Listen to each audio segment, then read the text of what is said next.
Prince William resumed his royal duties on Wednesday with a 1-2 punch of high-profile outings and a few punchlines. And Tom, if you wouldn't mind not borrowing either of the new helicopters for the next Mission Impossible, it would be appreciated. The prince appeared to be in excellent spirits at an evening gala for London's Air Ambulance charity, especially when in the company of Hollywood royalty. Fellow pilot Tom Cruise, Tom, huge thanks for supporting us tonight.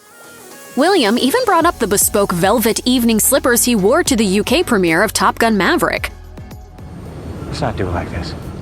But Will's first laugh line of the night came when he addressed the elephant in the room. It's fair to say the past few weeks have had a rather medical focus.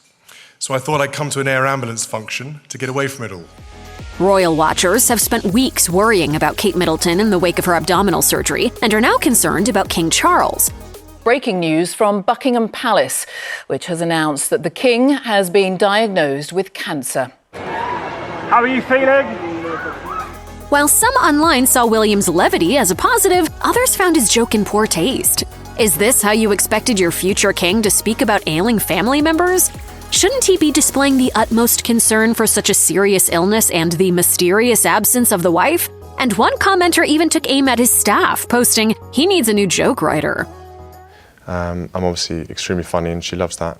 Love it or hate it, the Prince of Wales lightened the mood in the room at a time when ailing royals are dominating headlines. But some skeptics think there's more to William's behavior, and they're spiraling down a rabbit hole of conspiratorial thinking. During William's first outing of the day, he dropped a medal and was even spotted swaying and struggling to keep his eyes open as he stood for the national anthem. One viewer thinks the heir to the throne wasn't just tired from all the recent medical woes. The world is suspicious. William is showing up drunk to work and swaying and looking gaunt. No one has seen the Middletons in weeks. The dark secret the royal family are trying to hide is slowly coming into the light.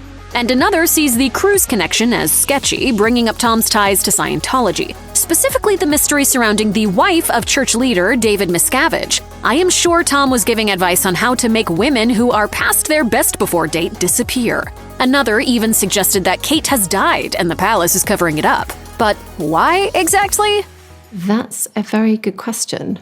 Clearly, the lack of updates on Kate are making some royal watchers mavericks at cooking up crackpot conspiracies. William is getting a small taste of his future, like it or not. One royal expert told OK, "This is not a time in which he wanted to take on extra responsibilities, and it's not a time when he wanted really to contemplate the fact that one day in the very foreseeable future, he is going to be a monarch." Not helping matters is his ongoing rift with brother Prince Harry, who met with his dad, the king, for less than an hour, just hours before his brother's big night with Tom. We do have it on very good authority from our own sources within the palace that the reason that meeting was relatively brief is because the king himself was very tired. Then Harry was back across the pond to crack his own jokes at an event in Las Vegas ahead of Sunday's Super Bowl. I really love how you stole rugby from us. Maybe there's hope for these two after all.